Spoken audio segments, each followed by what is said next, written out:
أشهد أن لا إله إلا الله وحده لا شريك له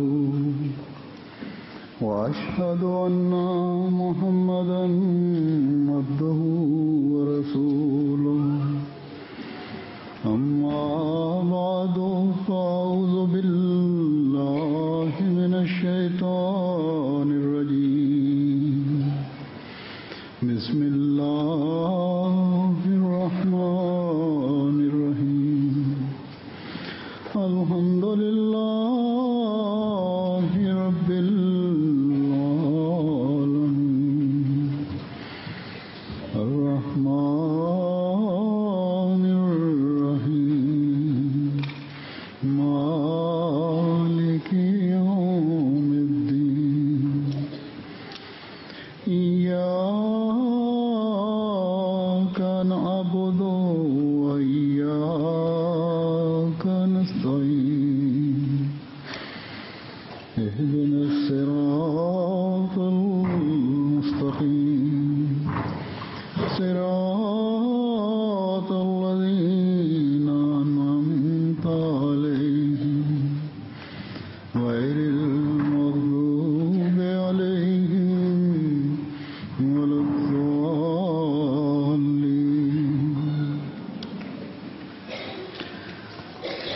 الحمدللہ اس وقت آپ کا یہ اجتماع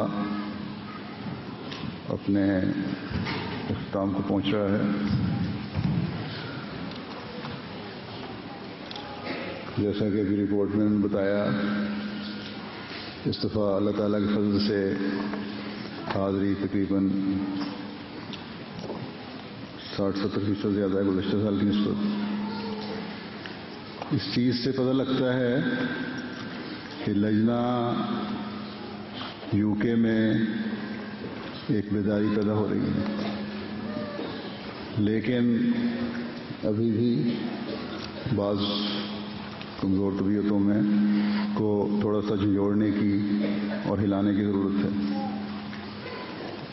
بعض دفعہ اجتماعات میں تو آ جاتے ہیں، کلاسوں میں بھی آ جاتے ہیں ناصرات، بڑی ناصرات بھی اور لجنہ بھی، لیکن اس کی روح نہیں سمجھنے والی ہوتے کہ مقصد کیا آنے کا.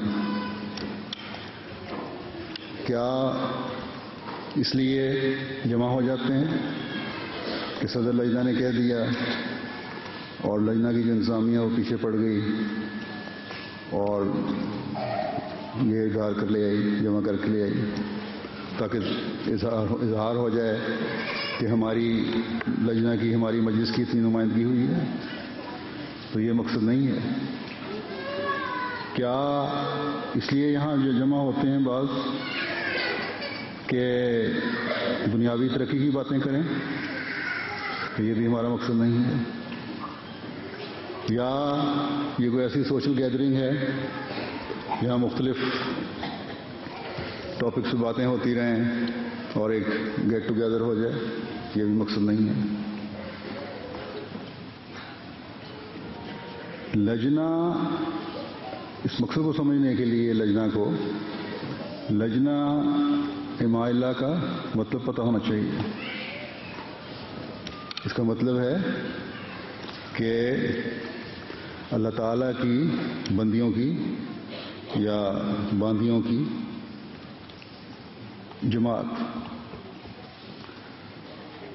اور آپ جب عہد کرتی ہیں تو اس بات کو مد نظر رکھتے ہوئے کرنا چاہیے آپ کو عہد کہ ہم اللہ تعالیٰ کی خاطر جمع ہونے والی عورتوں کی جماعت ہیں. ہم اللہ تعالیٰ کی خاطر جمع ہونے والی، اللہ تعالیٰ کی مددگار بننے والوں کی بچیاں ہیں، مددگار بننے والی بچیاں ہیں. بس یہ روح ہر ایک کو سمجھنی چاہیے. اگر اس روح کو سمجھ جائیں گے تو یہاں آنے کے مقصد کو، جلسے اجتماع میں شامل ہونے کے مقصد کو جلسوں میں شامل ہونے کے مقصد کو آپ صحیح طور پر ادا کرنے والی ہوں گی، پورا کرنے والی ہوں گی۔ باندی کیا ہوتی ہے، یا جسے لونڈی کہا جاتا ہے، غلام کا، مرد کو غلام کہتے ہیں، عورت کو باندی یا لونڈی۔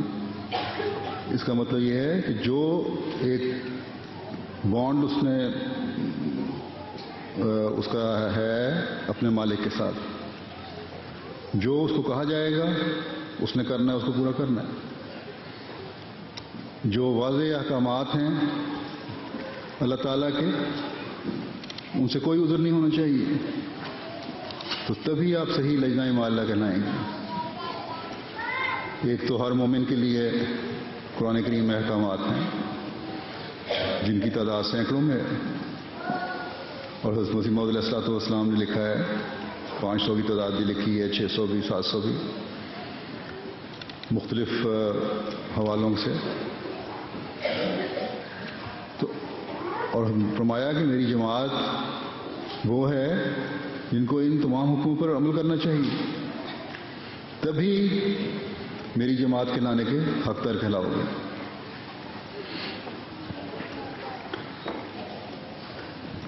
اور پھر یہ کہ جو لجنہ ہے، جو یہ عہد کرتی ہے، جس سے یہ امید کی جاتی ہے، اور پھر ناصرات جو ہیں، ہوش والی ناصرات، ان سے یہ توقع رکھی جاتی ہے کہ ان حکموں پر چلنے کی ہر ممکن کوشش کریں گے،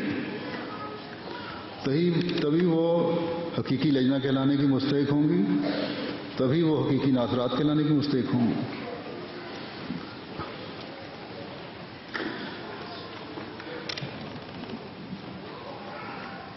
اس لیے ہر ممبر جو ہے لجنہ معلّہ کی، ہر ممبر جو ہے ناصرات الاحمدیہ کی، جن کو ہوش کی عمر آ چکی ہے 12-13 سال سے اوپر کی،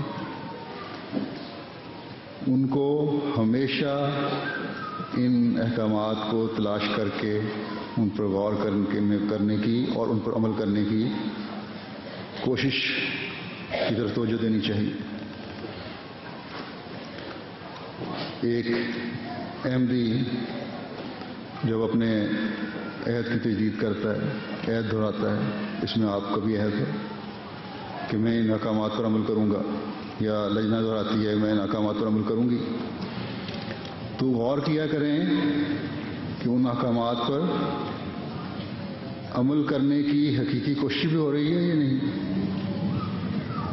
جب عمل ہوگا تبھی وہ معیار بھی حاصل ہوں گے جس کے بارے میں اللہ تعالیٰ فرماتا ہے کہ جب حقیقی مومن بن جاؤ گے، عمل کرنے والے بن جاؤ گے، تو فرماتا ہے کہ تم ایسی امت میں شامل ہو جاؤ گے جو خیر امت ہوگی۔ فرمایا کنتم خیر امت اخرجت للناس، کہ تم وہ امت بن جاؤ گی جو سب سے بہترین امت ہے، جو لوگوں کے لیے نکالی گئی ہے، یعنی لوگوں کے فائدے کے لیے نکالی گئی ہے۔ تمہیں لوگوں کے فائدے کے لیے بنایا گیا ہے۔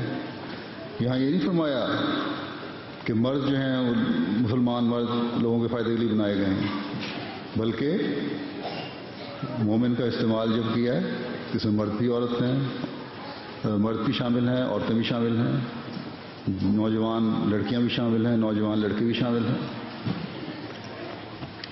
اور وہ بچیاں بھی شامل ہیں جو آئندہ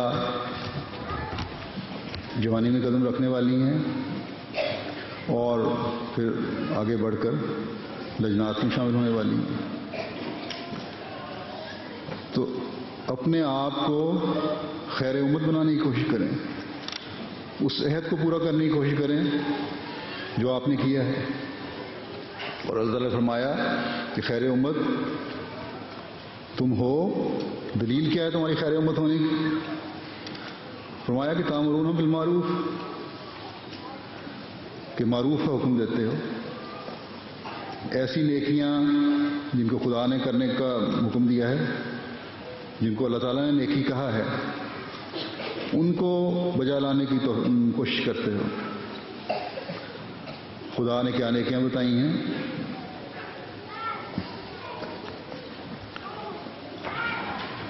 بے شمار قرآن کریم میں نیکیاں ہیں اللہ تعالیٰ نے فرمائی ہیں. ان پر عمل کرنے کی کوشش کرنی چاہیے، کیونکہ اگر ان نیکیوں پر عمل نہ ہوا جن کا اللہ تعالیٰ نے حکم دیا ہے، معروف کہا ہے، تو پھر خیر امت کہلانے کے بھی حقدار نہیں. ان لوگوں میں شامل نہیں ہو سکتے جو امت کا بہترین حصہ ہیں. بہت سے مسلمان فرقے ہیں جنہوں نے حضرت مسیح موعود علیہ السلام کو نہیں مانا، گو وہ امت کا حصہ ہیں، لیکن حضرت صلی اللہ علیہ وسلم کی پیش گوئی جو تھی، ایک حکم جو تھا، اس کا انکار کر کے، زمانے کے امام کو نہ مان کر اپنے آپ کو اس خیر سے محروم کر لیا جو مسیح محمد صلی اللہ علیہ وسلم کے ساتھ وابستہ تھی. اور جب اس خیر سے محروم کر لیا تو خیر اور کا نیکی کا حکم بھی نہیں دے سکتے. بس آپ جنہوں نے یہ عہد کیا، مسیح محمدی کے ساتھ یہ عہد باندھا، اپنے آپ کو لجنہ مائلہ کہلوایا، ناصرات الاحمدیہ کہلوایا، آپ پر یہ بہت بڑی ذمہ داری عائد ہوتی ہے کہ اس عہد کو، اس وعدے کو آپ پورا کریں. صرف حضرت مسیح علیہ السلام کو مان لینے سے خیر امت میں شامل نہیں ہو جائیں گے. صرف مان لینے سے اور عمل نہ کرنے سے لوگوں کی بھلائیاں آپ سے منسوخ نہیں ہو جائیں گی. بھلائی کے لیے اپنے آپ کو بھی ان اعلیٰ اخلاق کے مطابق ڈھالنا ہوگا جس کا حکم اللہ تعالیٰ نے دیا. خدا تعالیٰ نے کیا کیا نیکیاں بتائی ہیں. اللہ تعالیٰ فرماتا ہے پہلی بات کہ انسان کو اللہ تعالیٰ کی عبادت کے لیے پیدا کیا گیا ہے. انسان کی پیدائش کا مقصد ہی اللہ کی عبادت ہے. اس لیے اپنی نمازوں کی حفاظت کرو، اپنی عبادتوں کی حفاظت کرو، کیونکہ اس کے بغیر ہماری زندگیاں بے فائدہ ہیں. پھر فرمایا اس کی راہ میں خرچ کرو، جن پہ زکوٰۃ واجب ہے وہ زکوٰۃ دیں. زیور رکھنے والی جو خواتین ہیں، لجنہ کی ممبرات ہیں، ان پہ زکوٰۃ واجب ہے، ان کو باقاعدہ زکوٰۃ دینی چاہیے. اللہ تعالیٰ کی بڑا فضل اور احسان ہے کہ مالی قربانی کی روح کو جماعت نے خوب سمجھا ہے، اور اس میں ہماری بچیاں بھی اور عورتیں بھی بڑھ چڑھ کر حصہ لینے والی ہیں. لیکن زکوٰۃ کی طرف میرے خیال میں اس میں توجہ نہیں ہوتی، اس کو توجہ دینی چاہیے. جہاں تک مالی قربانی کا دوسری مدات میں تعلق ہے، انہوں نے بتایا کہ مالی قربانی پچھلے سال سے بڑھ کر ہوئی ہے. پھر برن المسجد کا میں نے گزشتہ دنوں افتتاح کیا تو وہاں بھی میں نے بتایا تھا کہ جرمنی کی لجنہ کے بعد یو کے کی لجنہ نے سب سے زیادہ مالی قربانی دی ہے برن المسجد کے لیے. اور اللہ تعالیٰ کے فضل سے وہ بڑی ایک خوبصورت مسجد بن گئی ہے، اور اس کا پھل بھی اس طرح مل رہا ہے کہ بے تحاشا لوگ، وہی جو مخالفین تھے اس شہر کے نہیں بلکہ دوسرے شہروں کے بھی، آج کل کثرت سے آ کے مسجد دیکھ رہے ہیں. بلکہ ان کا بعضوں کا خیال تھا کہ وہاں موجود ہوں تو مجھے ملنے کے لیے بھی آنے کی خواہش کی انہوں نے. تو بہرحال جب پتہ لگا تو بڑی مایوسی ہوئی. پھر اور اللہ تعالیٰ کسی قربانی کو ضائع نہیں کرتا. جرمنی کی جو مسجد لجنہ کی قربانی سے بنی، اس میں میرے ہوتے ہوئے وہاں جو پہلا پھل اللہ تعالیٰ نے عطا فرمایا وہ بھی ایک جرمن عورت کی بیعت کی صورت میں عطا فرمایا. تو یہ اللہ تعالیٰ کا اظہار تھا کہ تمہاری قربانی جو ہے اس کا پہلا قطرہ میں نے تمہیں ایک بیعت کی صورت میں عطا کر دیا، اور اب انشاءاللہ تعالیٰ ان قطروں کی بارش ہوتی چلی جائے گی۔ بس آپ جو بھی قربانی کرتی ہیں اللہ تعالیٰ اسے ضائع نہیں کرتا۔ جب اللہ تعالیٰ اتنا پیار کا سلوک کرنے والا ہے، جب اللہ تعالیٰ ہمارے ہلکی سی کوشش کو اس طرح بھر کے لوٹاتا ہے، تو کس قدر ہمیں اس کے حکم پر عمل کرنے کی کوشش کرنی چاہیے، اس کی تعلیم پر عمل کرنے کی کوشش کرنی چاہیے۔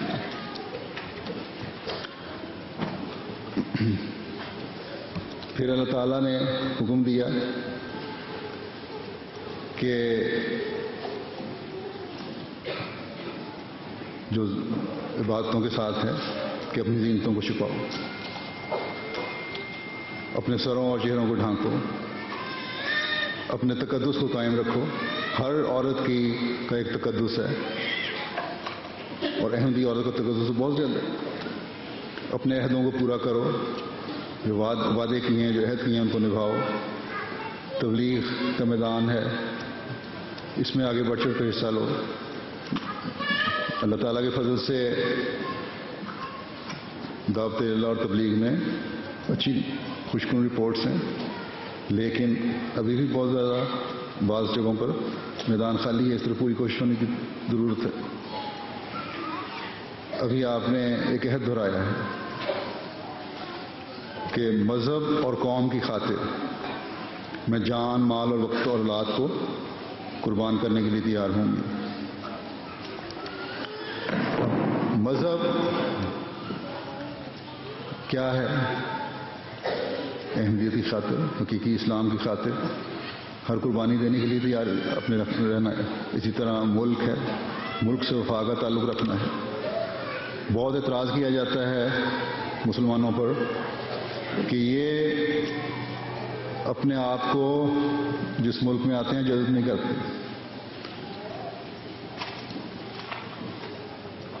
حالانکہ اسلام کا تو بنیادی حکم یہ ہے کہ ہر ملک کا رہنے والا اس یقین پر قائم ہونا چاہیے اور اس کا یہ ایمان ہونا چاہیے کہ اس نے وطن سے محبت کرنی ہے۔ حضرت صلی اللہ علیہ وسلم نے فرمایا کہ وطن سے محبت تمہارے ایمان کا حصہ ہے۔ بس یہ بڑا غلط الزام ہے مسلمانوں پر۔ حالانکہ سب سے زیادہ اگر کسی کو حکم دیا اور آسن رنگ میں حکم دیا گیا اس وطن کی محبت کا تو مسلمانوں کو دیا گیا ہے۔ تو بہرحال اس کے لیے آپ نے عہد کیا کہ میں جان اور مال اور اولاد کو قربان کر دوں گی، لیکن اپنے مذہب پہ آنچ نہیں آنے دوں گی، اپنے ملک پہ آنچ نہیں آنے دوں گی۔ اس عہد پر آپ نے قائم رہنا ہے۔ اپنے جائزے لینے ہیں کہ کیا یہ صرف منہ کا نعرہ ہے یا حقیقی طور پر ہم اس عہد کو پورے کرنے والیاں ہیں۔ جہاں مذہب کے لیے قربانی کا سوال آتا ہے، مال کی قربانی تو میں نے کہا اللہ کے فضل سے بڑی قربانیاں دیتی ہیں خواتین بھی، کیا جان پیش کر سکتی ہیں؟ کیا اولاد کی قربانی دے سکتی ہیں؟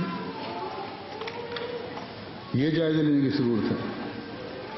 اگر مذہب کے بہت سارے جو احکامات ہیں اللہ تعالیٰ نے دیے ہیں قرآن کریم میں، ان پر عمل کرنے کی کوشش نہیں تو پھر یہ جو دعویٰ ہے کہ جان، مال اور اولاد کو قربان کر دیں گے، یہ تو پھر دعویٰ ہوگا، صرف ایک نعرہ ہوگا، صرف اس کے علاوہ ایسی کوئی حیثیت نہیں۔ بس ہر ایک کو اپنے جائزے لینے کی ضرورت ہے، خود اپنے اندر کے جو فطرت ہے نیکی کی اس کو ابھاریں اور باہر نکالیں، اپنے دل کے کی جو نیکی کی رگ ہے اس کو ابھاریں تاکہ آپ نیکیوں پر قائم ہوتی چلی جائیں۔ مائیں ہیں وہ چھوٹی بچیوں کو سمجھائیں، ان کے لباس کا خیال رکھیں۔ میں نے پہلے بھی کہا تھا کہ لباس کوئی بھی ہو، چاہے آپ نے جین پہنی ہے یا شلوار پہنی ہے یا کوئی اور لباس پہننا ہے، کوئی بھی لباس ہو، لیکن لباس ایسا ہونا چاہیے، بچیوں کا بھی، عورتوں کا بھی، لڑکیوں کا بھی، جو ان کی زینت کو چھپاتا ہو۔ اللہ تعالیٰ نے یہ حکم دیا ہے، ان کے ننگ ظاہر نہ ہوتے ہیں۔ اگر جین پہن کے اور اس کے ساتھ چھوٹی سی قمیض پہن لی تو یہ اس احساس کو ختم کر دے گی کہ ہماری کوئی عزت ہے، ہمارا کوئی تقدس ہے۔ بس اپنے احساس کو ابھاریں۔ ہر بچی میں، ہر لڑکی میں، ہر عورت میں یہ احساس ہر وقت اجاگر رہنا چاہیے کہ ہم احمدی بچیاں ہیں، ہم احمدی لڑکیاں ہیں، ہم احمدی عورتیں ہیں۔ ہمارے مقاصد بہت اعلیٰ ہیں۔ دنیا کے پیچھے چل کے، دنیا کی نقل کر کے ہم نے اپنی دنیا و آخرت خراب نہیں کرنی، ہم نے خدا تعالیٰ کی ناراضگی مول نہیں لینی۔ بعض لوگ سمجھتے ہیں کہ کون دیکھ رہا ہے، کون عہدیدار دیکھ رہی ہے، یا کون ہمیں دوسرا کوئی احمدی دیکھ رہا ہے جو ہماری شکایت ہونے کا امکان ہو۔ ہمیشہ یاد رکھنا چاہیے کہ جو عمل آپ نے کرنا ہے اس کو یہ سوچ کر کریں کہ ایک خدا دیکھ رہا ہے جو زندہ خدا ہے، جس کی ہر وقت ہم پر نظر ہے، جو ہمارے دلوں کی پاتالتا کو جانتا ہے۔ یہ سوچ اگر ہر ایک میں پیدا ہو جائے گی تو نیکیاں کرنے کی توفیق بڑھتی چلی جائے گی۔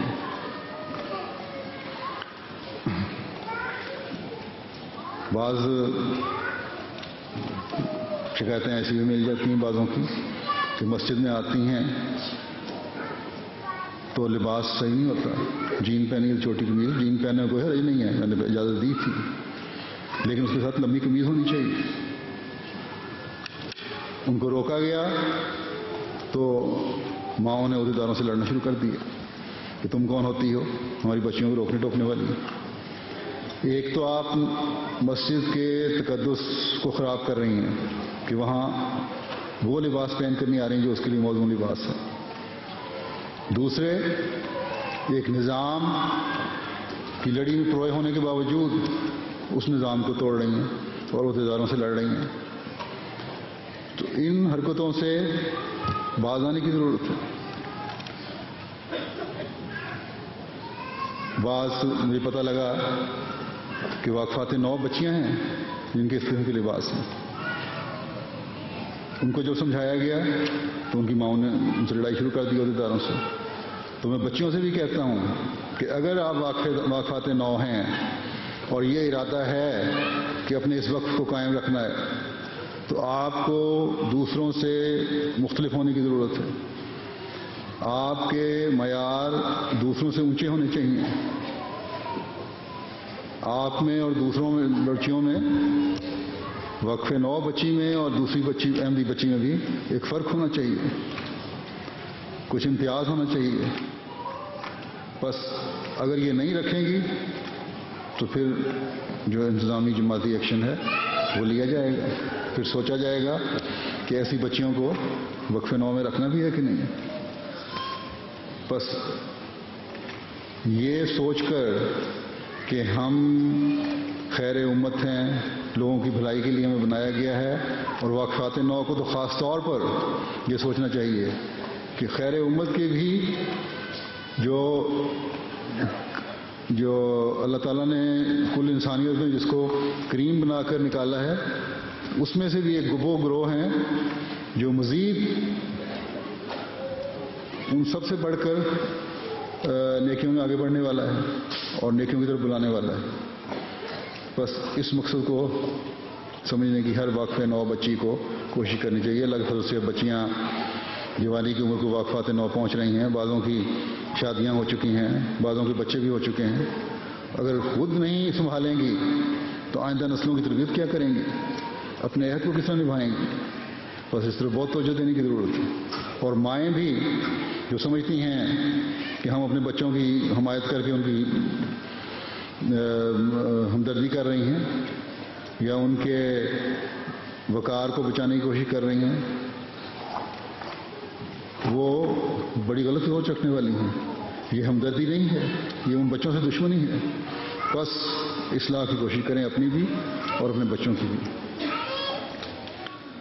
ہر عقل مند انسان جو ہے وہ یہ احساس رکھتا ہے کہ اس معاشرے میں برائیاں پھیلتی چلی جا رہی ہیں. اب یہ سوال نہیں رہا کہ مغرب کی برائیاں ہیں یا مشرق کی برائیاں ہیں. دنیا نے میڈیا کے ذریعے سے ساری دنیا کو ایک کر دیا. مغرب کی برائیاں مشرق میں جا چکی ہیں، مشرق کی برائیاں مغرب میں آ چکی ہیں، اور جہاں جس کو موقع ملتا ہے وہ اس کو اختیار کرنے کی کوشش کرتا ہے، کیونکہ برائیوں میں ظاہری چمک زیادہ ہوتی ہیں، نیکیوں میں تکلیفیں برداشت کرنی پڑتی ہیں بعض دفعہ. تو یہ جو ماحول بن چکا ہے دنیا کا آج کل، ہر عقل مند انسان اس سے فکر مند ہے. میں فرانس میں گیا تو مجھے وہاں ایک نوبائے احمدی نے یہ سوال کیا کہ ہم اس ملک میں رہتے ہیں جہاں ماحول ایسا ہے، بچیاں ہماری جوان ہو رہی ہیں، تو کیا کریں ہم؟ اس کو میں نے یہی جواب دیا تھا کہ بچیوں کو بچپن سے اس بات کا احساس دلاؤ کہ تم احمدی بچی ہو، تمہاری دنیا دار بچیوں سے ایک فرق ہونا چاہیے. اور جب فرق ہوگا، یہ احساس میں پیدا ہو جائے گا، تو بجائے اس کے کہ ان پہ سختی کی جائے، ان پہ زبردستی کی جائے، خود بخود ان کے اندر کی فطرت جو ہے وہ انہیں بتائے گی کہ کیا اچھا ہے اور کیا برا ہے. اس فطرت کو ابھارنے کی ضرورت ہے اور ماں باپ کا کام ہے، اور بچیوں کے لیے خاص طور پر ماؤں کا کام ہے. حضرت صلی اللہ علیہ وسلم نے فرمایا کہ ہر انسان جو ہے، ہر بچہ جو ہے وہ نیک فطرت لے کے پیدا ہوتا ہے، مسلمان ہوتا ہے. کیا مطلب اس کا؟ فرمانبرداری اس کے اندر ہے، اطاعت کا مادہ اس کے اندر ہے، نیکی اس کے اندر ہے. ماں باپ ہیں جو اس کو پھر یا عیسائی بناتے ہیں، یہودی بناتے ہیں، یا مجوسی بناتے ہیں، یا بدیوں کی طرف لے جاتے ہیں یا نیکیوں کی طرف لے جاتے ہیں. بس آپ لوگوں نے اپنی بچیوں کی اس نیک فطرت کو ابھارنا ہے جو ان کے اندر دبی ہوئی ہے، کہ تمہارے اندر جو نیکی ہے اس کو باہر نکالو اور اس پر عمل کرو، اور اس کا اثر ماحول پر بھی ڈالو، بجائے اس کے کہ ماحول سے متاثر ہو جائے. آج خلافت جوبلی کے حوالے سے جو اس سال میں فنکشن ہو رہے ہیں بڑے اچھے ہو رہے ہیں. بہت اچھے اچھے مضامین بھی لکھے، بچیوں نے بھی لکھے، مجھے بھیجے. بعض تو بڑے اچھے کتابی شکل کے مضمون ہیں. مضمون کیا ایک کتاب بن چکی ہے، اور بڑی اچھی ریسرچ ہے ان کی. خلافت کے موضوع پر بڑی تفصیل سے ہر ایک نے روشنی ڈالی ہے. لیکن اگر عمل نہیں ہے تو ان مضمونوں کا تو کوئی فائدہ نہیں. مضمون تو بہت سارے دوسرے لوگ بھی لکھ لیتے ہیں، بڑے بڑے پڑھے لکھے لوگ ہیں دنیا میں جنہوں نے جو اللہ تعالیٰ پر بھی یقین نہیں رکھتے اور بڑے اچھے مضمون لکھ لیتے ہیں. تو اگر مضمون لکھنا ہے صرف کام اور عمل نہیں کرنا تو اس کا تو کوئی فائدہ نہیں. خلافت کے وعدے کی جو آیت ہے جسے آیت استخلاف کہتے ہیں، اس سے پہلے قرآن کریم میں اللہ تعالیٰ فرماتا ہے کہ تم یہ قسمیں نہ کھاؤ کہ ہم گھروں سے باہر نکل آئیں گے، ہم دین کی خاطر یہ کر دیں گے وہ کر دیں گے. اللہ تعالیٰ فرماتا ہے کہ یہ تمہارے سے جو چاہیے وہ یہ ہے کہ اطاعت ہو، اطاعت در معروف ہو، ایسی اطاعت ہو جو معروف اطاعت ہے. گھروں سے نکلنا تو دور کی بات ہے، جان مال اور اولاد کی قربانی دینا تو دور کی بات ہے.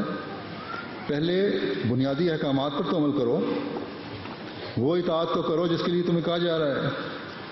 اپنی عبادتوں کے معیار تو بڑھاؤ، اپنے اخلاق کو اچھے کرو، اپنے اوپر دینی احکامات تو لاگو کرو.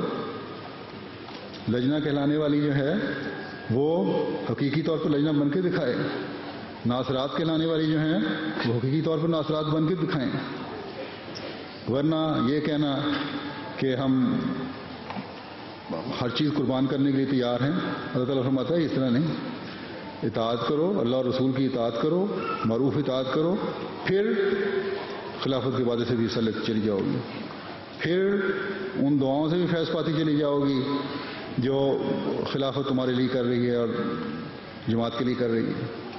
بس اس چیز پر غور کرنے کی ضرورت ہے۔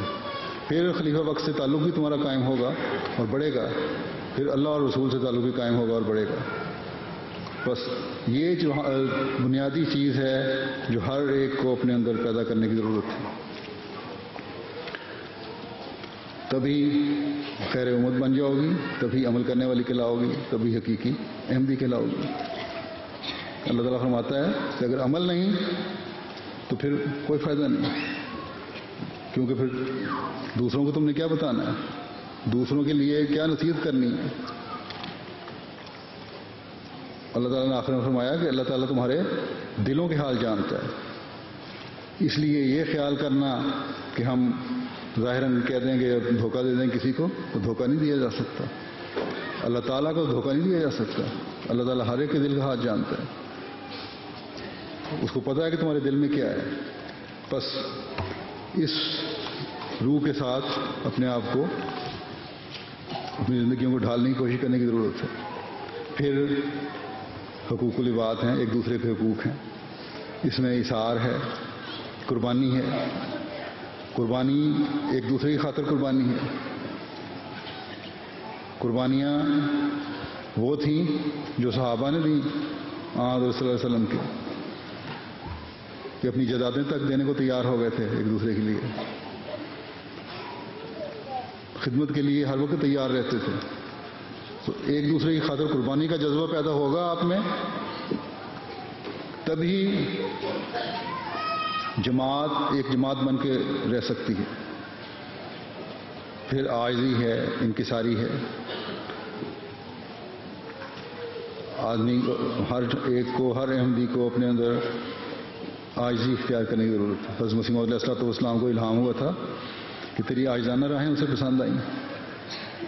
اللہ تعالیٰ کی خاطر حضرت مسیح موعود علیہ الصلوۃ والسلام نے باوجود اس کے کہ دشمن کی ہنسی ٹھٹھا کرنے کا امکان تھا، لیکن اللہ تعالیٰ کی خاطر یہ کام نہیں کیا، اور اللہ تعالیٰ اس سے اتنا خوش ہوا کہ الہام ہوا کہ تمہارا یہ فعل اللہ تعالیٰ کو پسند آیا، اور تمہاری یہ عاجزانہ راہ جو ہے اللہ تعالیٰ کو پسند آئی۔ بس اللہ تعالیٰ کی رضا اور اس کا پیار حاصل کرنے کی کوشش کریں، اپنے اندر قربانی کا مادہ پیدا کریں، اپنے اندر عاجزی کا مادہ پیدا کریں۔ قربانی صرف دین کی خاطر قربانی نہیں، آپس میں ایک دوسرے کی خاطر قربانی، تبھی پیار اور محبت کی فضا قائم ہوگی، تبھی ایک جماعت بن کر آپ رہ سکتی ہیں۔ پھر شکر کی عادت ہے، اللہ تعالیٰ فرماتا ہے شکر کی عادت ڈالو، اور شکر کی عادت ایک دوسرے سے جب کوئی فائدہ پہنچے تب بھی اس کا شکریہ ادا کرو۔ اگر عہدیدار یا کوئی بھی شخص تمہیں کوئی نیکی کی بات بتا دیتا ہے تو اس کا شکریہ ادا کرو کہ ہمیں اس نے نیکیوں کی طرف توجہ دلائی، بجائے اس کے کہ اس کو لڑنا شروع کر دیا جائے۔ اگر کوئی توجہ دلاتا ہے کہ اپنی بچی کے لباس کو ٹھیک کرو، گو عہدیداروں کو بھی علیحدگی میں جا کے سمجھانا چاہیے، ہر ایک کو، ہر ایک اپنا مزاج ہوتا ہے، اور نرم الفاظ میں سمجھانا چاہیے، لیکن جس کو سمجھایا جائے اس کو بجائے لڑنے کے شکر گزار ہونا چاہیے۔ یہ بھی اللہ تعالیٰ کا حکم ہے۔ اللہ تعالیٰ نے فرمایا کہ اگر تم بندوں کا شکر ادا نہیں کرتے، آن صلی اللہ علیہ وسلم نے فرمایا حدیث ہے کہ اگر بندوں کا شکر ادا نہیں کرتے تو اللہ تعالیٰ کا شکر بھی نہیں ادا کرو گے۔ پھر آہستہ آہستہ اتنا دور نکل جاتا ہے انسان، پھر شکر گزاری کی عادت ختم ہو جاتی ہے۔ پھر عفو ہے، معاف کرنا ایک دوسرے کو، اس کے لیے اگر برداشت ہوگی اپنے اندر تو معاف کیا جائے گا۔ معاف آدمی اسی صورت میں کرتا ہے کسی کو جب کسی کا کوئی قصور ہو۔ تو یہاں صرف یہی نہیں کہ تمہیں اگر کوئی سمجھائے تو تم لڑ پڑو، یہ تو بہت غلط اور بےہودہ بات ہے۔ اگر تمہارے سے کوئی زیادتی بھی کر دے تو تم اس کو معاف کر دو، اور اگر سمجھتے ہو کہ بار بار کی زیادتی ہو رہی ہے، معاف کرنے سے اس کو مزید چھٹی مل رہی ہے، نقصان مجھے پہنچاتا چلا جائے گا، تو نظام جماعت کو بتاؤ، اگر احمدی کے ساتھ ہے، اگر کسی دوسرے کے ساتھ ہے تو قانون کو بتاؤ۔ تو یہ مقصد یہ ہونا چاہیے ہر شخص کا، ہر احمدی کا، کہ ہم نے معاشرے کی اصلاح کرنی ہے، اور اصلاح کے لیے اگر برداشت سے اصلاح ہو سکتی ہے تو معاف کر کے اصلاح کر دو، اگر سزا سے اصلاح ہو سکتی ہے تو نظام جماعت کو یا قانون کو بتا کے اصلاح کرواؤ تاکہ اصلاح ہو جائے۔ بس یہی چیز ہے جو آپس کے تعاون کو ترقی دے گی، یہی چیز ہے جو جماعت کو ترقی دے گی، اور جب آپس کا تعاون اور جماعت کی ترقی ہوگی، آپس میں پیار اور بھائی چارہ پیدا ہوگا، تو پھر اللہ تعالیٰ کے وعدے کے مطابق آگ سے بچنے والے ہوں گے۔ اللہ تعالیٰ نے فرمایا کہ تم لوگ تو آگ کے کنارے پہ کھڑے تھے اور گرنے والے تھے جہنم کی آگ میں، لیکن اللہ تعالیٰ نے تمہارے اندر الفت اور محبت پیدا کر کے ایک جماعت بنا کے تمہیں آگ میں گرنے سے بچا لیا۔ اب جب کہ آپ آگ میں گرنے سے بچ گئی ہیں تو اس محبت اور پیار کو مزید بڑھائیں، آپس کے تعلقات کو مزید بڑھائیں، جماعت میں ایک یگانگت اور یکجہتی پیدا کرنے کی پہلے سے بڑھ کر کوشش کریں۔ اور اس سال میں جب خلافت کے 100 سال پورے ہونے پر آپ لوگوں نے عہد کیا ہے کہ ہم اسلام کے پیغام کو بھی پہنچائیں گے، خلافت کی حفاظت بھی کریں گے، تو پہلے سے بڑھ کر یہ عہد کو نبھانے کی کوشش کریں۔ صلہ رحمی ہے، آپس میں ایک دوسرے کے ساتھ رشتہ دار جو ہیں ان کو پیار اور محبت کا سلوک اور تعلق بڑھانے کی ضرورت ہے، اس میں ترقی کریں۔ صلہ رحمی کیا ہے؟ عورتیں اپنے رشتہ داروں کا خیال رکھیں، اپنے خامدوں کے رشتہ داروں کا خیال رکھیں، ساسیں جو ہیں وہ اپنے بہوؤں کا خیال رکھیں، اپنی بہوؤں کے رشتہ داروں کا خیال رکھیں، ایک پیار اور محبت کی فضا پیدا کریں تاکہ جماعت جو ترقی کی رفتار ہے پہلے سے تیز ہو، جو اکائی میں، جو ایک ہونے میں، جو محبت میں اللہ تعالیٰ کے فضل نازل ہوتے ہیں وہ پھوٹ میں اور لڑائیوں میں نہیں ہوتے۔ تو اللہ تعالیٰ کے فضل کو حاصل کرنے کی کوشش کریں۔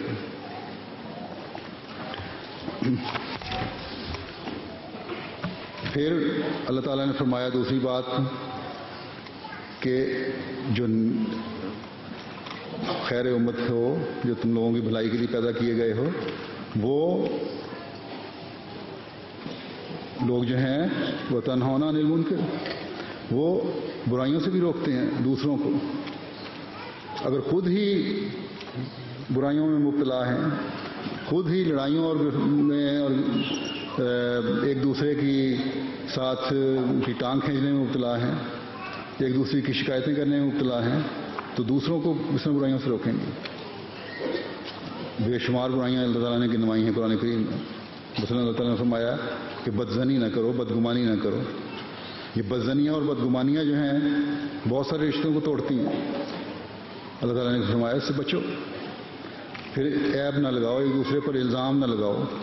یہ الزام لگانا جو ہے یہ بھی دراڑیں ڈالتا ہے رشتوں میں، دوری پیدا کر دیتا ہے۔ پھر فرمایا دوسروں کو استہزاء سے اور برے ناموں سے نہ پکارو، دوسروں کو چھیڑو نہ، ایسی الفاظ استعمال نہ کرو دوسرے کے لیے جس سے اس کو چڑ آتی ہو۔ تو ان چیزوں سے پھر تعلقات جو ہیں وہ مزید خراب ہوتے ہیں۔ پھر فرمایا دوسرے کو حقیر نہ سمجھو، کم نہ سمجھو، ہر انسان کی عزت ہے اور ہر شخص کا فرض ہے کہ دوسرے کی عزت کرے۔ یہ عزتیں جب قائم ہوں گی ایک دوسرے کے لیے، دلوں میں جب احترام پیدا ہوگا ایک دوسرے کے لیے تو محبت پیدا ہوگی، اور جب محبت پیدا ہوگی تو معاشرے میں امن اور پیار کی فضا پیدا ہوگی۔ بس یہ کام ہے جو لجنا نے کرنے ہیں۔ پھر فرمایا حسد نہ کرو۔ حسد بھی ایک بہت بڑی برائی ہے۔ اللہ تعالیٰ نے دعا سکھائی حسد سے بچنے کے لیے آپس میں حسد ہو جاتی ہے باتوں سے کہ فلاں عہدے دار بن گیا، میں زیادہ حقدار تھی عہدے دار بننے کی، فلاں کے حالات بہتر ہو گئے، اس سے حسد شروع ہو گئی۔ اگر اللہ تعالیٰ نے فضل کیا ہے کسی پہ تو یہ اللہ تعالیٰ کا فضل ہے، اگر مانگنا ہے تو اب اس سے مانگو کہ اللہ تعالیٰ مجھ پر بھی فضل نازل فرمائے۔ عہدوں کی تو خواہش ویسی نہیں ہونی چاہیے جماعت میں۔ آن صلی اللہ علیہ وسلم نے فرمایا کہ اگر جو عہدے کی خواہش کرتا ہے اس کو آئندہ عہدہ دو ہی نہ کبھی، بس اس سے بچنے کی کوشش کرنی چاہیے۔ پھر فضول خرچی ہے، اس کی طرف توجہ دینے کی ضرورت ہے۔ آج کل یہ جو اتنا اکنامک کرائسس آیا ہوا ہے، اس کی ایک وجہ بھی فضول خرچی ہے۔ کریڈٹ کارڈ جو ان ملکوں میں مل جاتے ہیں اس کی وجہ سے اس حد تک فضول خرچی کرتے چلے جاتے ہیں کہ پتہ ہی نہیں لگتا، اپنے کریڈٹ کارڈ کی لمٹ سے بھی آگے چلے جاتے ہیں، پھر اس کی پیمنٹ نہیں ہوتی، پھر اس کے اوپر انٹرسٹ بڑھنا شروع ہو جاتا ہے، وہی خرچ جو 100 پاؤنڈ کا خرچ ہے وہ بعض وقت 200 پاؤنڈ پہ پہنچ جاتا ہے۔ تو یہ فضول خرچی کی عادت جو ہے، یہ جو آسان پیسہ ملنا ہے اس کی وجہ سے پڑ جاتی ہے، اس سے بچنے کی کوشش کرنی چاہیے۔ پھر لغو باتیں ہیں، اللہ فرمایا اللہ تعالیٰ نے کہ ان اللغو معرضون، کہ لغو باتیں سنو کہیں سے تو تلو بچا کے وہاں سے گزر جاؤ، بجائے اس کے کہ وہاں بیٹھ کے دلچسپی لو اور باتوں کے چسکے لو، کیونکہ اس سے پھر تمہیں بھی عادت پڑ جائے گی مزید باتیں کرنے کی۔ پھر جن کے متعلق باتیں ہو رہی ہوں گی ان تک جب خبر پہنچے گی کہ فلاں مجلس میں فلاں فلاں باتیں ہو رہی تھیں تمہارے خلاف اور اس میں یہ لوگ بیٹھے ہوئے تھے، تو اس کے دل میں پھر چاہے تم حصہ لو یا نہ لو اس گفتگو میں، لیکن وہاں بیٹھنے کی وجہ سے بہرحال دوسرے کے دل میں یہ احساس پیدا ہوگا کہ یہ بھی میرے خلاف بات کر رہا تھا۔ وہی دوست جو ہے وہ دشمن ہو جاتا ہے، دوستیاں دشمنی میں بدل جاتی ہیں۔ بس ان سے بچنے کی اللہ تعالیٰ نے فرمایا یہ لغویات ہیں، ان سے بچنے کی کوشش کرو۔ پھر یہ کہ بغیر علم کے کسی بات کو نہ کرو، جس بات کا علم نہیں ہے جب تک پوری تسلی نہ ہو افواہیں پھیلانی نہیں چاہیے۔ بلا وجہ کی آپس میں افواہیں پھیلا دی جاتی ہیں کہ فلاں نے یہ کہا، اور آخر میں جب بات پہنچتی ہے تو پتہ لگتا ہے کہ حقیقت میں تھا ہی کچھ نہیں۔ پھر غیبت ہے، پیچھے برائیاں کرنے کی عادت ہے، اللہ تعالیٰ نے اس کو مردے بھائی کا گوشت کھانے کے برابر قرار دیا ہے۔ پھر جھوٹ ہے، ابھی لجنہ نے عہد کیا، ناصرات نے عہد کیا، ان دونوں عہدوں میں ایک چیز تو بہرحال مشترک ہے کہ ہمیشہ میں سچائی پر قائم رہوں گی، سچائی سے کبھی پرے نہیں ہٹوں گی۔ تو اس کو اختیار کرنے کی عہد جو کیا ہے اس کو نبھانا ہی بڑا ضروری ہے۔ اللہ تعالیٰ کو گواہ ٹھہرا کر آپ نے عہد کیا ہے کہ ہمیشہ سچ بولوں گی، تو اس کے لیے پھر جائزے لینے ہوں گے کہ کوئی ایسی بات نہیں کرنی جو سچائی سے پرے ہو۔ قول سدید ہے، یعنی ہلکا سا بھی ایسی بات نہ ہو جس سے شبہ اور شک پڑتا ہو کہ اس میں جھوٹ کی ملونی ہے، یا کوئی ایسی بات ہو جس کے دو مطلب نکلتے ہوں۔ ہمیشہ ایسی سچائی ایک احمدی کو سچی بات ایک احمدی کہنی چاہیے جس میں ذرا سی ملونی کسی قسم کے ابہام کی اور جھوٹ کی نہ ہو۔ پھر خیانت ہے، یہ ایک بہت بڑی برائی ہے، اپنے عہدے دار جو ہیں ان کو عہدوں کا صحیح استعمال نہ کرنا، یہ خیانت ہے۔ راز کو راز نہ رکھنا، یہ خیانت ہے۔ ایک مجلس میں بیٹھے ہوئے ہیں، وہاں کسی کے متعلق بات سن کے اس کو آگے پھیلا دینا، یہ خیانت ہے۔ تو باریکی میں جا کر اگر اپنے جائزے لیں تو تمام برائیوں سے پاک ہونے کی جب ہم کوشش کریں گے تو ایک ایسا حسین معاشرہ ابھر کر سامنے آئے گا جس میں ہر طرف پیار اور محبت بکھری ہوگی، تمام لڑائیاں اور رنجشیں ختم ہو چکی ہوں گی۔ بس یہ خوبیاں ہیں جو ہم نے پیدا کرنی ہیں اپنے اندر۔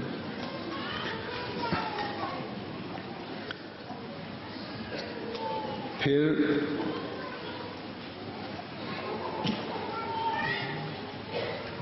تو اور جب یہ اس طرح ہم کریں گے تبھی ہم امانت کا صحیح حق ادا کرنے والے ہوں گے جو ہمارے سپرد کی گئی ہیں۔ اور پھر یہی باتیں جو ہیں وہ ایمان میں بھی کامل کرتی ہیں، اور ایمان کامل ہوگا تو تبھی اب حقیقی باندیاں اور لونڈیاں کہلائیں گی، تبھی حقیقی لجنا کہلائیں گی اللہ تعالیٰ کی۔ اب جائزے لیں اپنے ہر ایک کہ کیا اللہ تعالیٰ کی باندیاں بننا چاہتی ہیں یا دنیا کی باندیاں بننا چاہتی ہیں؟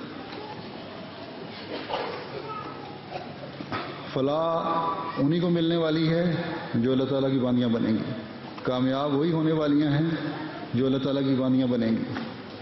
بس اس طرف بہت توجہ کی ضرورت ہے، اس کو اپنائیں اور معاشرے کے رعب سے بچیں، معاشرے کے ہر عیب سے بچیں، اپنے لباسوں کا بھی خیال رکھیں، اپنے تقدس کا بھی خیال رکھیں، اپنے اخلاق کا بھی خیال رکھیں، اپنی عبادتوں کا بھی خیال رکھیں، تبھی اب حقیقی باندیاں بننے والی ہوں گی، کبھی اب حقیقی لجنا کہلانے والی ہوں گی۔ اور کبھی بھی اس معاشرے کے رعب میں نہ آئے، کسی بھی قسم کا کمپلیکس کسی میں نہیں ہونا چاہیے کہ یہ لوگ پڑھے لکھے ہیں تو پتہ نہیں شاید یہ صحیح بات کر رہے ہیں۔ یہ پڑھے لکھے نہیں، یہ جاہل لوگ ہیں۔ ایک طرف ان کی ایک آنکھ تو ترقی کی طرف جا رہی ہے، دنیا کی ہے، لیکن دوسری آنکھ اندھی ہے جو خدا سے دور کر رہی ہے، چاہے وہ دنیا دار ہو، ایشیا میں رہنے والا ہو یا یورپ میں رہنے والا ہو یا افریقہ میں رہنے والا یا امریکہ میں رہنے والا، ہر دنیا دار جو ہے اس کی ایک آنکھ اندھی ہے۔ اور اس زمانے میں حضرت مسیح علیہ الصلوۃ والسلام اس لیے آئے تھے کہ آپ نے ایشیا کے لوگوں کو بھی صحیح راستے پہ چلانا تھا، یورپ کے لوگوں کو بھی صحیح راستے پہ چلانا تھا، افریقہ کے لوگوں کو بھی صحیح راستے پہ چلانا تھا، جزائر کے لوگوں کو بھی صحیح راستے پہ چلانا تھا۔ اور آپ نے جو تنبیہ کی ہے وہ یہی کی ہے کہ اگر تم لوگ صحیح راستے پہ نہیں آئے تو نہ ایشیا محفوظ رہے گا، نہ یورپ محفوظ رہے گا، نہ جزائر کے رہنے والے محفوظ رہیں گے۔ بس ہم جو خیر امت ہیں، ہمارا یہ فرض بنتا ہے کہ اپنے آپ کو بھی محفوظ کریں، اپنے معاشرے کو بھی محفوظ کریں، لوگوں کو بھی نیکیوں کی تلقین کریں اور برائیوں سے روکیں، تبھی ہم حقیقی لجنہ کہلانے والی بن سکیں گے۔ اس روب میں آنے کی ضرورت نہیں۔ اللہ تعالیٰ نے تو حضرت مسیح علیہ الصلوۃ والسلام کو بھی اعلان فرمایا ہے نصرت بالرعب، کہ تمہاری روب سے مدد کی گئی ہے۔ کہیں آپ چلے جائیں، ایک احمدی کا روب ہر جگہ ہے۔ بڑے بڑے لوگ مجھے خط لکھتے ہیں، واقعات سناتے ہیں، اللہ تعالیٰ کی وجہ سے جن میں نیکیاں ہیں وہ کبھی دنیا داروں سے نہیں ڈرے، اور باوجود اس کے کہ دنیاوی لحاظ سے کم حیثیت ہونے کے دنیا دار ان کے آگے جھکے، اس لیے کہ اللہ تعالیٰ نے حقیقی احمدی بننے کی وجہ سے ان کو ایک روب عطا کیا ہوا ہے۔ بس کسی بھی قسم کے احساس کمتری یا کمپلیکس کا شکار ہونے کی ضرورت نہیں ہے۔ آپ بہترین امت ہیں اور آپ نے ہی اس زمانے میں دنیا کی تربیت کرنی ہے اور دنیا کی صحیح رہنمائی کرنی ہے۔ آپ کی تعلیم جو ہے قرآن کریم ہمیں دی گئی ہے، دنیا کی بہترین تعلیموں میں سے ہے۔ اللہ تعالیٰ نے فرمایا کہ نعمت میں نے تم پہ تمام کر دی ہے۔ یہ ایسا دین ہے جس میں ہر قسم کے احکامات آ چکے ہیں اور کامل ہو چکا ہے۔ جب کامل دین کی آپ علمبردار ہیں کا یا کم از کم دعویٰ کرنے والی ہیں، تو پھر کسی قسم کے احساس کمتری کی ضرورت کیا ہے؟ بس اپنے جائزے لیں اور خالص ہو کر دین کے لیے اور اللہ تعالیٰ کی رضا حاصل کرنے کے لیے ان کی کوشش کرنے والی بنیں۔ اپنے ایمان کو مضبوط کرتی چلی جائیں، اپنے اعمال کی حفاظت کرنے والی بنیں، اپنی باتوں کے معیار بلند کرنے والی بنیں، اور خلافت سے سچا اور حقیقی تعلق جوڑنے والی بنیں، کیونکہ جب تک خلافت کی اکائی کے ساتھ آپ جڑی رہیں گی، کوئی دنیا کی مصیبت اور آفت آپ کو نقصان نہیں پہنچا سکتی انشاءاللہ تعالیٰ۔ یہ اللہ تعالیٰ کا وعدہ ہے۔ بس اپنے جائزے لیتے ہوئے اپنے ایمانوں میں پختگی اختیار کرتی چلی جائیں۔ اس سال میں اپنے نئے ٹارگٹ قائم کریں یا ٹارگٹ بنائیں جو عبادتوں کے بھی اعلیٰ معیار قائم کرنے والے ہوں، تبلیغ کے بھی اعلیٰ معیار قائم کرنے والے ہوں، علم میں بڑھنے کے بھی اعلیٰ معیار قائم کرنے والے ہوں، اپنی اصلاح کے بھی اعلیٰ معیار قائم کرنے والے ہوں، اور قرآن کریم کے احکامات پر عمل کرنے کی بھی حد المقدور کوشش کرنے والی ہوں، اور خلافت سے وفا کے تعلق میں بھی بڑھتے چلے جانے والی ہیں۔ یہی باتیں اپنی نسلوں میں بھی قائم کریں۔ یہ تو حقیقی بات ہے، لکھی ہوئی بات ہے، اللہ تعالیٰ کا وعدہ ہے حضرت مسیح موعود علیہ الصلوۃ والسلام کے ساتھ کہ حضرت مسیح موعود علیہ السلام کی جماعت نے غالب آنا ہے۔ اگر ان باتوں سے حصہ لینا ہے، ان چیزوں سے فیض پانا ہے، ان وعدوں کو اپنی زندگیوں میں پورا ہوتے دیکھنا ہے جو حضرت مسیح موعود علیہ الصلوۃ والسلام کی جماعت کے ساتھ مقدر ہیں، تو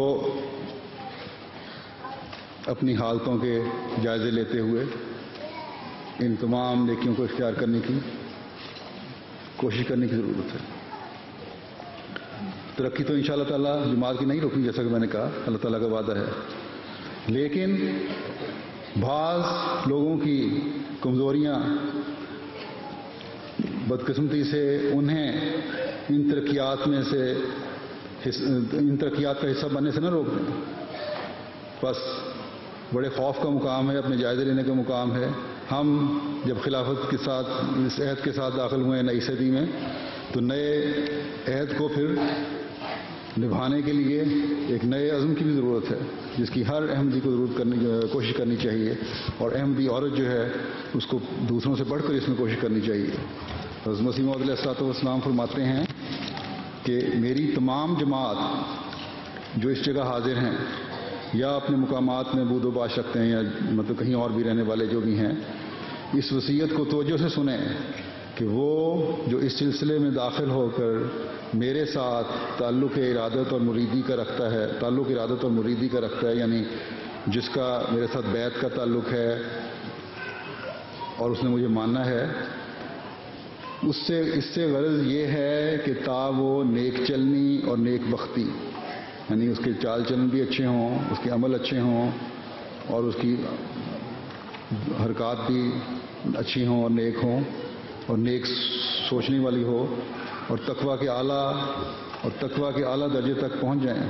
فرمایا کہ تا وہ نیک چلنی اور نیک بختی اور تقویٰ کے اعلیٰ درجے تک پہنچ جائیں، اور کوئی فساد اور شرارت اور بد چلنی ان کے نزدیک نہ آ سکے، وہ 5 وقت نماز با جماعت کے پابند ہوں، وہ جھوٹ نہ بولیں، وہ کسی کو زبان سے ایذا نہ دیں، دکھ نہ دیں، وہ کسی قسم کی بدکاری کے مرتکب نہ ہوں، اور کسی شرارت اور ظلم اور فساد اور فتنے کا خیال بھی دل میں نہ لاویں، غرض ہر ایک قسم کے معاصی یعنی گناہ اور جرائم اور ناکردنی اور ناگفتنی اور تمام نفسانی جذبات اور بے جا حرکات سے مجتنب رہیں، یعنی ہر قسم کے جرم اور جو نہ کرنے والی باتیں ہیں اور نہ کہنے والی باتیں ہیں ان سے بچیں، اور اپنے جو جذبات ہیں نفس کے ان کو کنٹرول میں رکھیں، اور خدا تعالیٰ کے پاک دل اور بے شر اور غریب مزاج بندے ہو جائیں۔ اللہ تعالیٰ کے وہ بندے ہو جائیں جن کے دل پاک ہوتے ہیں، جن کے دلوں میں کوئی شر نہیں ہوتا، کسی کو نقصان پہنچانا نہیں چاہتے، اور ایسے ہوں جن عاجزی اور انکساری ہو، دوسروں کی خدمت کرنے والے ہوں، اور کوئی زہریلا خمیر ان کے وجود میں نہ رہے، اور ایسے ہو جائیں کہ سوال ہی پیدا نہ ہو کہ کوئی ایسی بات کبھی اس کے دل میں پیدا ہو جو دوسرے کو نقصان پہنچانے والی ہو۔ اللہ کرے کہ آپ میں سے ہر ایک ان نصائح پر عمل کرنے والا ہو۔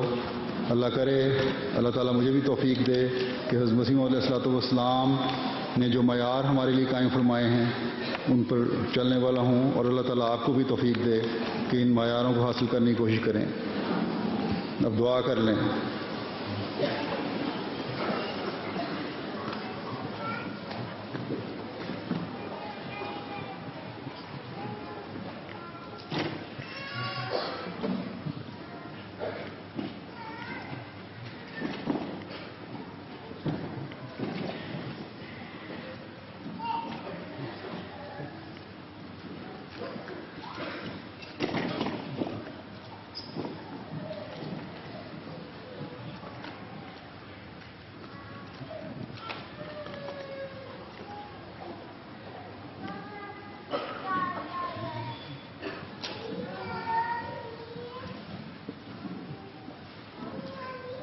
آمین.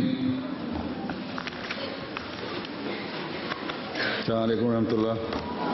کیونکہ پروگرام تو نہیں ہے جی کچھ اور تو نہیں ہے نہیں. وہ فریقنوں کا نعرہ ہے.